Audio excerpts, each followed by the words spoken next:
Alright, it's 29th of May, and it's going to get an update on my melons. I think I grew about 12 watermelon plants. These are typical seedless variety, and it's like the typical oblong type, so it's nothing really special. And I planted these about 2 months ago. Well, almost 2 months ago. It's sometime in the beginning of April, so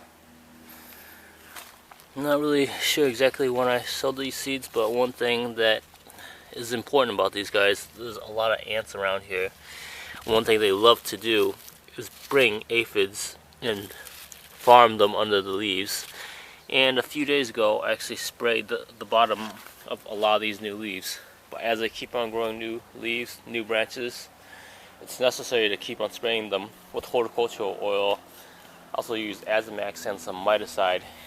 And with the concoction of all that stuff, I feel like it takes care of the ants and aphids. And that's basically the biggest limiting factor for this plant. As long as it's growing healthy, it really doesn't have too many issues. And usually it's gonna start producing watermelons almost right away. But if the vines are less than 6 feet long, like the longest ones here are probably 6.5 feet or so. You know, some of them are definitely over 6 feet right now, but if they're less than 6 feet, I usually take off the watermelons because I want them to get a little bit more mass. And in another 2 weeks or so, it's gonna really fill out this area. But I've also been taking off a lot of like the smaller branches so it doesn't get too congested too soon, because if you got too many branches, these leaders are not gonna grow quite as fast. So the goal is just to get as much coverage as possible. And another thing that's pretty important about growing watermelons is you want to have them hilled up, because it doesn't really rain a whole lot, but drainage can sometimes be an issue if you get way too much water on there, and it could rot the stem. And that's actually happened to me a few times in past seasons, where it was just too much water stored up near the base when it like rains for several days straight, and I'm not really able to control it, and it causes the main base to rot. And once it's rotten, if you have plenty of watermelons, it's just a huge waste. So it's good to try to keep the bases relatively raised in like a raised mound, and let the watermelon tendrils go downwards. And these guys can really take up a serious amount of space, so make sure you have plenty of sunny ground to grow these guys. I have some more over here too. And these guys are planted a little bit later.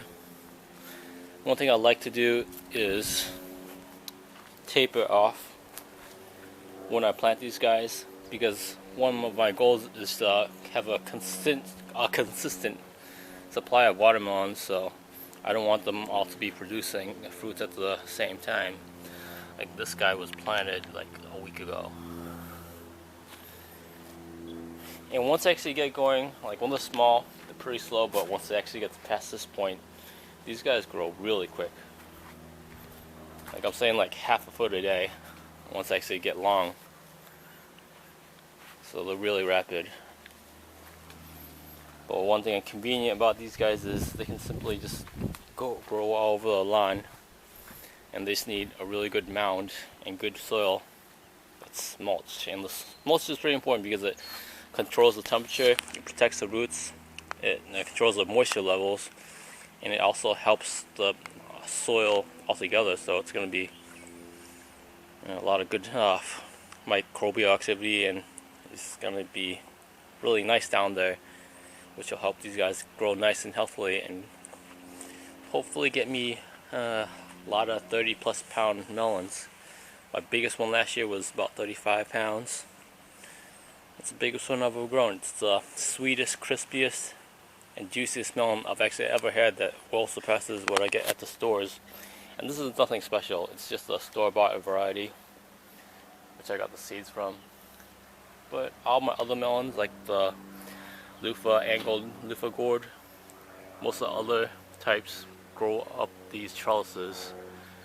Like this is the fuzzy gourd, and I actually already have harvest on these guys. But another thing that I have to do sometimes And eventually what I do with the watermelons is bag them up with these mesh bags, because you'll get these fruit flies which will simply land on them, and they're going to blow a whole bunch of eggs inside the fruit and just cause it to fill up with maggots. And it's just disgusting. And when they do that, I lose the fruits. But yeah, I have these angled loofahs here.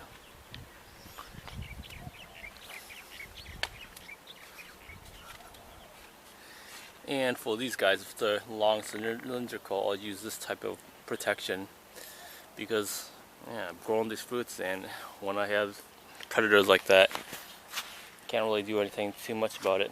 And another thing I can actually do when I'm growing watermelons, because you see down here, I mulch all these beds, and this is almost like composted mulch, so I can actually, between the watermelon leaves, grow like greens, which in Hawaii doesn't really seem too feasible, but when the ground is really well mulched for all throughout the garden, it actually protects the roots, and you're actually able to grow greens even when it's really hot, even when it's like close to 90 every day and sunny without ever getting a rain, maybe like once or twice a month.